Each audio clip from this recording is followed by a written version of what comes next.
Determination of foreign exchange rate बड़ा important topic है ये। एंड डिटर्मिनेशन, क्योंकि अगर डिटर्मिनेशन समझ आता है तो मुझे लगता है फॉरेन एक्सचेंज रेट आपको पूरा का पूरा चैप्टर में कोई प्रॉब्लम नहीं आएगी, किसी भी तरह का क्वेश्चन अगर पूछा जाएगा इससे। Let us see determination.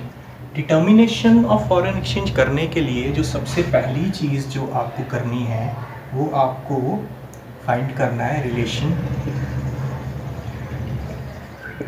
relationship between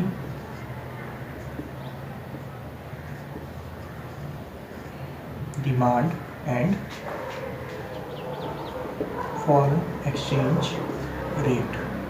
दूसरी, relationship between supply of foreign demand for foreign currency, supply of foreign currency and foreign exchange rate। इसके बाद हमें पता है जहाँ पे डिमांड और सप्लाई इंटरसेक्ट करती है वहाँ पे एक्सचेंज रेट डिटरमाइन होगा। Demand for foreign currency, supply for foreign currency. ये करने के लिए रिलेशनशिप बिटवीन सबसे पहले हम करेंगे relationship between demand and foreign exchange rate. जब हमें ये रिलेशनशिप करना है तो हमें demand for foreign exchange arise कहाँ से होती है वो बड़ा इंपॉर्टेंट है वो समझना, कि from where demand of foreign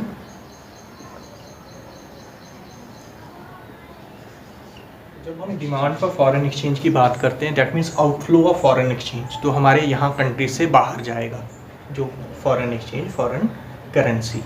तो हमें फॉरेन करेंसी की ज़रूरत कब पड़ती है? जब हमें फॉरेन एक्सचेंज में पेमेंट, फॉरेन करेंसी में पेमेंट करनी पड़ती है। अब किन लोगों को फॉरेन करेंसी में पेमेंट करनी पड़ती है? सबसे पहला इंपोर्टर को, इंपोर्ट्स के लिए, इंपोर्ट्स ऑफ फॉरेन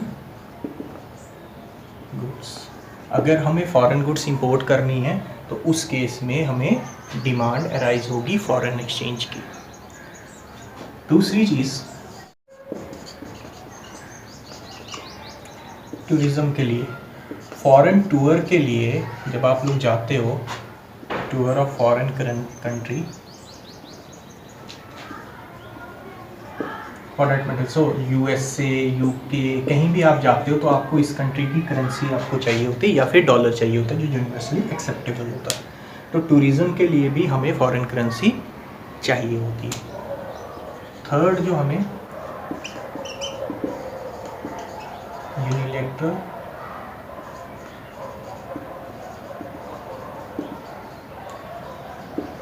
ट्रांसफर्स। कई बार हम फॉरेन में हमारे रिलेटिव रहते हैं, हम उनको गिफ्ट्स देते हैं दूसरी कंट्री में, अदर कंट्रीज़ में। कई बार गवर्नमेंट जो है वो कुछ हेल्प, फॉरेन एड के फॉर्म में हेल्प किसी दूसरी कंट्री को प्रोवाइड करती है। तो ये जो सारे गिफ्ट्स, हेल्प वगैरह, ये यूनिलैटरल वन साइडेड पेमेंट जिसके बदले में कुछ नहीं होता, उसके लिए भी हमें फॉरेन एक्सचेंज की ज़रूरत पड़ती है, फॉरेन करेंसी की ज़रूरत पड़ती है। फोर्थ, परचेज ऑफ फॉरेन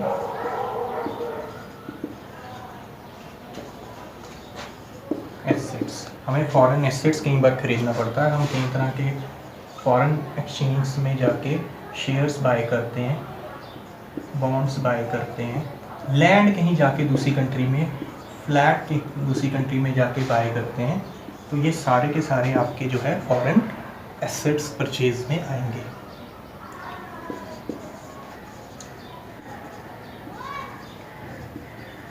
और हमें क्यों फॉरेन एक्सचेंज की डिमांड पड़ती है? वो है स्पेकुलेशन पर्पस के लिए, क्योंकि फॉरेन करेंसी की वैल्यू बढ़ती और घटती है, एप्रिसिएशन होता है और डेप्रिसिएशन होता है।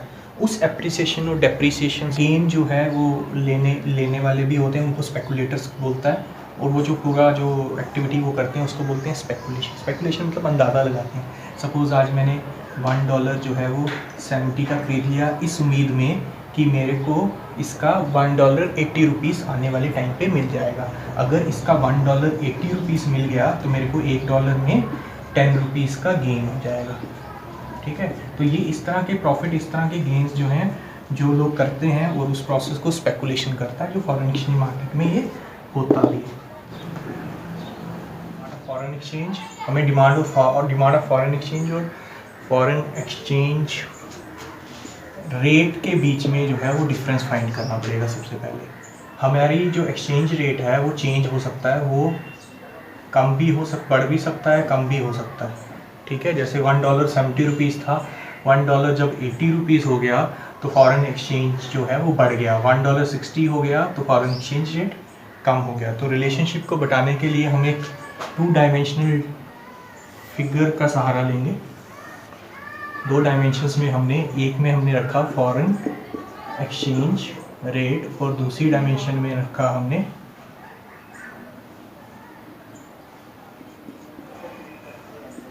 Demand of foreign currency. अगर फॉरेन एक्सचेंज रेट की बात, तो 3 रेट जो मैंने लिए, मैं अगर उसका बताऊं तो $1 is equals to ₹60, then $1 equals to ₹70, then $1 is equals to ₹80। आप ये देख रहे हो कि एक्सचेंज रेट जो है वो इंक्रीज होता है, जब नीचे से ऊपर जाएगा एक्सचेंज रेट। अब डिमांड का क्या होगा, what is the relationship between exchange rate and demand of foreign exchange rate. अगर कम हो जाएगा, डेट मीन्स पहले $1 70 rupees, now $1 can only get 60 rupees, that means foreign exchange rate falls. Now what will happen to the demand for foreign currency, say dollar. अगर हम dollar की को ऐसे foreign currency ही लेते हैं तो वो क्या होगा, तो आपका क्या हो गया, एक्सचेंज रेट कम होने से आपका इंपोर्ट जो होगा, इंपोर्ट्स जो हैं वो बढ़ जाएंगे। क्यों? क्योंकि हमारे लिए फॉरेन गुड्स अभी क्या हो गई हैं, चीपर हो गई हैं। पहले $1 खर्च कर 70 रुपीज़ खर्च करके $1 का प्रोडक्ट आएगा, अभी 60 करके ही $1 के इक्वल प्रोडक्ट हम कंज्यूम कर पाएंगे। तो ऑब्वियसली जो है वो डिमांड फॉर इंपोर्ट्स जो है वो इंक्रीज़ हो जाएंगी, क्योंकि foreign goods become cheaper for us. तो इंपोर्ट जो है वो बढ़ जाएगा, जिसकी वजह से इंक्रीजिंग डिमांड फॉर डॉलर या फॉरेन करेंसी हो जाएगी। दूसरे केस में जो हमारे फॉरेनर्स हैं, सपोज फॉरेन टूरिस्ट है, फॉरेन में कोई जाता है, तो फॉरेन में कोई जाता है जब उसको तो स्पेंड कम करना पड़ेगा। तो जब फॉरेन करेंसी जो है वो चीपर हो जाएगी in terms of domestic currency, उस केस में लोग फॉरेन ज़्यादा जाएंगे, ठीक है। तो इंक्रीजिंग फॉरेन विजिट्स, ठीक है। तो टूरिस्ट जो है वो ज़्यादा स्पेंड करेगा, that leads to increasing demand of dollar. Similarly जो इन्वेस्टर होगा वो भी ज़्यादा इन्वेस्ट करें, इंक्रीज इन इन्वेस्टमेंट। क्यों भाई, ऐसा क्यों हो रहा है? क्योंकि हमारा जो है पहले हमें 70 रुपीज़ खर्च करने पड़ते थे $1 के लिए, अभी सस्ता हो गया 60 खर्च करने हैं, तो हम ज़्यादा डिमांड कर रहे हैं। कोई चीज़ सस्ती होती है, डॉलर सस्ता हो गया, ज़्यादा डिमांड कर रहे हैं ना, फॉरनर उस पर उसको ज़्यादा डिमांड कर रहा है, इन्वेस्टर उसको ज़्यादा डिमांड कर रहा है। तो that leads to increase in demand for foreign currency, dollar, ठीक है। तो अगर आप इसको हम डायग्रामेटिकली देखेंगे तो पहले 70 रुपीज़ थी, तो हम सपोज ई तक हम डिमांड कर रहे थे फॉरेन करेंसी डॉलर को, ठीक है। जब ये 60 हुई तो हमारी डिमांड जो है E1 हो गई। जब ये 60 हुई हमारी डिमांड E1 हो गई। सो अब क्या हुआ, हम A से B की तरफ आ गए। तो डैट मीन्स अगर हम इसको ड्रॉ करेंगे, you will get what is this is demand for dollar और फॉरेन करेंसी, ठीक है। हमने डॉलर को फॉरेन करेंसी लिया, इसलिए डिमांड ऑफ डॉलर आ जाएगा। तो what is the relationship between demand for foreign currency and the foreign exchange rate? There is an inverse relationship between demand for foreign currency and foreign exchange rate. If there is a fall in foreign exchange rate, demand for foreign currency will rise, and if there is increase in foreign exchange rate, then demand for foreign currency will change rate जब बढ़ेगा उस case में क्या होगा, imports कम होंगे, तो demand भी for dollar भी कम होगी। इसी तरह डिमांड बाय टूरिस्ट भी कम हो जाएगी, तो डिमांड फॉर डॉलर, क्योंकि एक्सपेंसिव हो जाएगा इस केस में। अभी $1 70 था पहले, अभी $1 रुपीज़ 80 अगर हो गया, अभी फॉरेन जाना एक्सपेंसिव हो गया। पहले 70 रुपये में $1 आता, ₹80 में $1 आ रहा है, ठीक है। तो सिमिलरली इन्वेस्टर्स की डिमांड भी जो है वो फॉरेन डॉलर के लिए जो है वो कम हो जाएगी। और यहाँ पे आप इसका इफेक्ट देख लो, whenever there is increase in foreign exchange rate there is fall in demand for foreign currency, and whenever there is fall in foreign exchange rate increase in demand for foreign currency. इसका अगर मैं यहाँ पे एक बनाऊँ तो क्या बनेगा, increase in foreign exchange rate leads to fall in demand for dollar और फॉरेन करेंसी, और fall in foreign exchange rate leads to increase in demand for foreign currency। तो यहाँ से हमारा ये this shows that demand for dollar or foreign currency is related to foreign exchange rate, and this relation is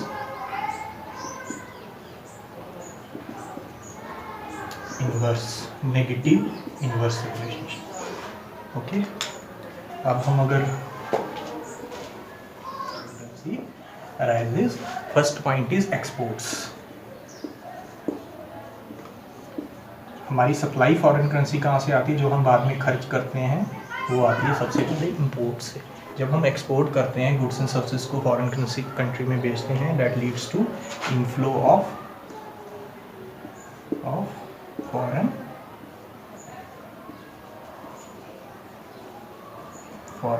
currency, that leads to inflow of foreign currency. अच्छा, ये जो exports है, this is export of goods and services. Second जो आएगा वो आएगा आपका supply कहाँ से अराइज होती है, वो होती है फॉरेन इन्वेस्टमेंट से। अब फॉरेन इन्वेस्टमेंट कहाँ कहाँ पे की जाती है, वो डोमेस्टिक या होम कंट्री में इन्वेस्ट कर रहे हैं। किस में इन्वेस्ट करते हैं, शेयर्स में इन्वेस्ट करते हैं, ठीक है। कंपनी इस्टेब्लिश करते हैं, एमएनसीज जिसको बोलते हैं, ठीक है।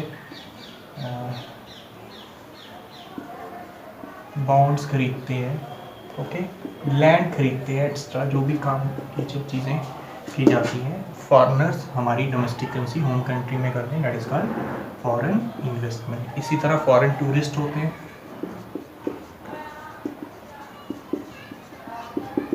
फॉरेन टूरिस्ट जो होते हैं वो कंट्री में विज़िट करते हैं, और जब विज़िट करते हैं वो स्पेंड करते हैं, तो वो जो है करेंसी को खर्च करते हैं, वहाँ से हमारी सप्लाई करेंसी की आती है। रिमिटेंसेस या फिर यूनिलैटरल ट्रांसफर्स फ्रॉम, बाहर कोई हमारा रिलेटिव काम कर रहा है, वो वहाँ से कुछ करेंसी बेचता है या वहाँ से कुछ गिफ्ट्स बेचता है, ठीक है, in the form of foreign currency, okay. इसी तरह फॉरेन गवर्नमेंट्स जो हैं वो हमें कोई फॉरेन एड देती हैं, तो वो सारा का सारा पैसा यूनिलैटरल पेमेंट्स होंगी। यूनिलैटरल मतलब वन साइडेड पेमेंट, जिसके बदले में हमें कुछ भी नहीं पे करना है, उससे भी सप्लाई जो है इंक्रीज करती है फॉरेन करेंसी या फिर फॉरेन एक्सचेंज की। इसी तरह और भी कई तरह के मेजर्स हैं जिस वजह से supply of foreign currency increase करती है। अब हम देखेंगे कि ये सप्लाई ऑफ फॉरेन करेंसी और फॉरेन एक्सचेंज रेट के बीच में क्या रिलेशनशिप है, foreign supply of foreign currency and foreign exchange rate. Foreign exchange rate और सप्लाई ऑफ फॉरेन करेंसी के बीच में क्या रिलेशनशिप है। अगर इस रिलेशनशिप को समझना है तो दोबारा से हमें एक 2 डायमेंशनल डायग्राम लेनी पड़ेगी,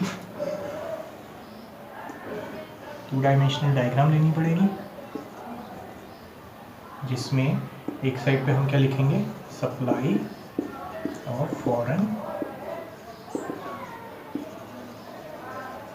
करेंसी इन डॉलर्स लिख रहे हैं, और यहाँ पे लिखेंगे फॉरेन एक्सचेंज रेट हम लिख रहे हैं, ठीक है जी। तो foreign exchange rate and supply of foreign currency जो है, हम दोनों चीज़ें जो हैं वो यहाँ पे देख रहे हैं, और इन दोनों के बीच में रिलेशन हमने देखना है कि फॉरेन एक्सचेंज रेट कम होने से सप्लाई का क्या होता है, फॉरेन एक्सचेंज रेट बढ़ने से सप्लाई का क्या होता है। फॉरेन एक्सचेंज रेट जब आप बढ़ जाता है, बढ़ना मतलब $1 अगर 70 रुपीज़ का था, ₹70 का था, अभी $1 बढ़ गया, तो ₹80 का हो गया। ठीक है जी, यानी कि $1 में पहले 70 रुपीज़ आते थे, अभी 80 रुपीज़ आते थे। फॉरेन एक्सचेंज रेट बढ़ गया, वैल्यू फॉरेन एक्सचेंज की बढ़ गई और डोमेस्टिक करेंसी की वैल्यू कम हो गई। तो जब फॉरेन एक्सचेंज रेट बढ़ जाता है उस केस में domestic goods become cheaper. Okay, so domestic goods become, इस केस में डोमेस्टिक गुड्स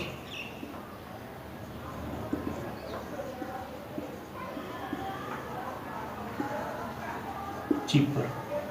ठीक है, क्योंकि उनको $1 स्पेंड करके ही ज़्यादा रुपीज़ मिल रहे हैं, तो वो कम दे के ज़्यादा गुड्स खरीद सकते हैं, वो चीपर हो जाते हैं, जिसकी वजह से वो हमारी गुड्स की डिमांड ज़्यादा करते हैं, उनका इंपोर्ट बढ़ता है तो हमारा इंक्रीज करता है एक्सपोर्ट्स। ओके, और जब एक्सपोर्ट इंक्रीज करता है तो इसका directly supply of foreign exchange पे इम्पैक्ट पड़ता है। वो क्या पड़ता है, से $, तो सप्लाई जो है वो $, की बढ़ जाती है। ठीक है, तो फॉरेन एक्सचेंज रेट के बढ़ने से सप्लाई ऑफ $, इंक्रीज की। सिमिलरली इसी टाइम पे अगर फॉरेन एक्सचेंज बढ़ रहा है, साइमल्टेनियसली ये सारी चीज़ें होंगी, वहाँ पे एक्सपोर्ट बढ़ गया, इसी तरह फॉरेन जो है वो फॉरेनर के लिए हमारे यहाँ आना इजी, चीपर हो जाएगा। तो फॉरेन विजिट्स जो हैं, फॉरेन टूरिस्ट जो है वो increasing foreign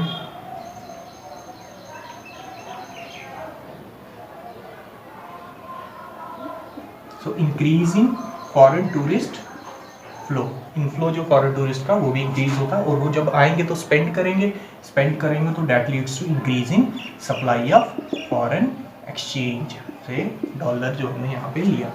similarly foreign investment वो भी इंक्रीज कर जाएगी, जिसकी वजह से सप्लाई ऑफ $, जो है वो इंक्रीज कर जाएगी। सिमिलरली जो है रिमिटेंसेस फ्रॉम अब्रॉड भी इंक्रीज कर जाएंगी। तो ये सारे का इम्पैक्ट क्या होगा ultimately, we have positive relationship between foreign exchange rate and supply of foreign currency as shown in figure। अब हम बात करेंगे इक्विलिब्रियम फॉरेन एक्सचेंज रेट की। इक्विलिब्रियम कहाँ पे डिटरमाइन होता है, जहाँ पे demand for foreign currency is equals to supply for foreign currency, हमारा जहाँ पे भी होगा वहाँ पे इक्विलिब्रियम डिटरमाइन होगा। ये सिमिलर वैसा ही है जैसा हम गुड्स एंड सर्विसेज के केस में करते हैं, डिमांड फॉर फॉरेन करेंसी के केस में भी हमने वैसा ही करना है। It's like foreign currency is like a good. ठीक है, हमने उस तरह कमोडिटी की तरह उसको लेना है। ठीक है, तो $, को फॉरेन करेंसी को हमने कमोडिटी की तरह लेना है। तो demand for foreign currency is equals to demand for commodity X is equals to supply of commodity X, जहाँ पे होती है वहाँ पे इक्विलिब्रियम डिटरमाइन होता है। Similarly demand for foreign currency is equals to supply for foreign currency, जहाँ पे होता है वहाँ पे इक्विलिब्रियम डिटरमाइन होगा।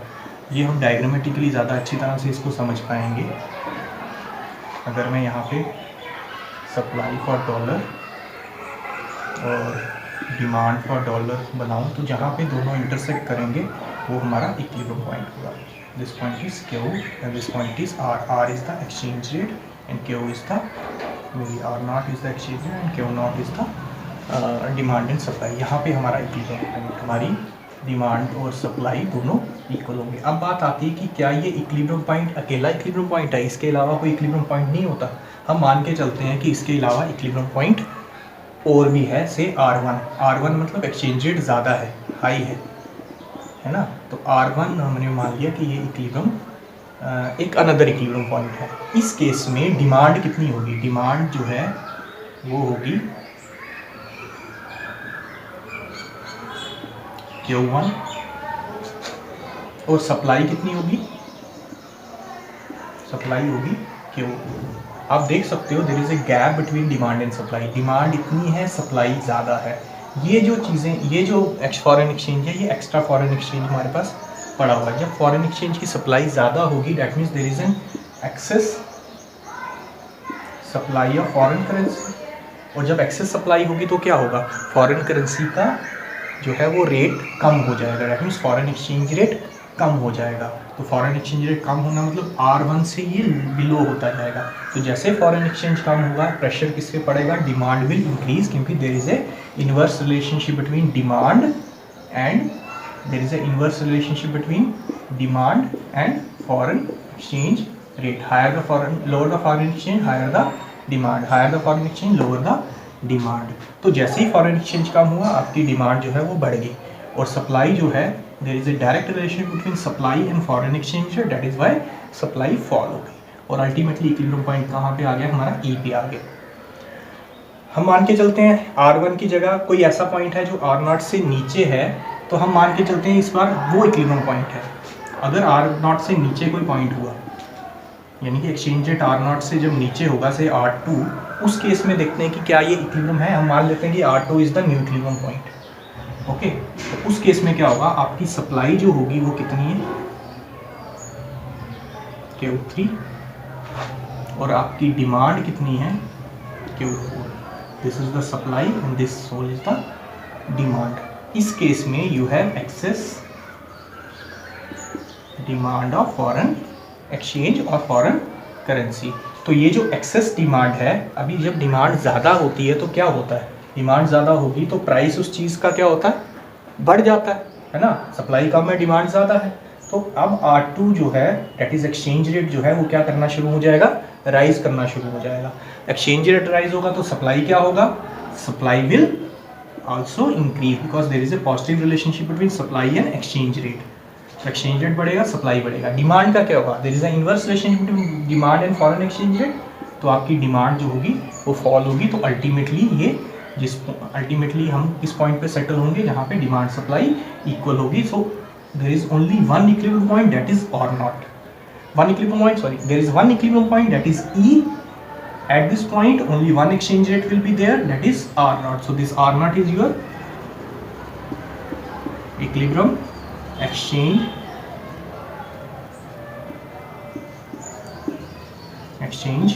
rate. That's it. Thank you.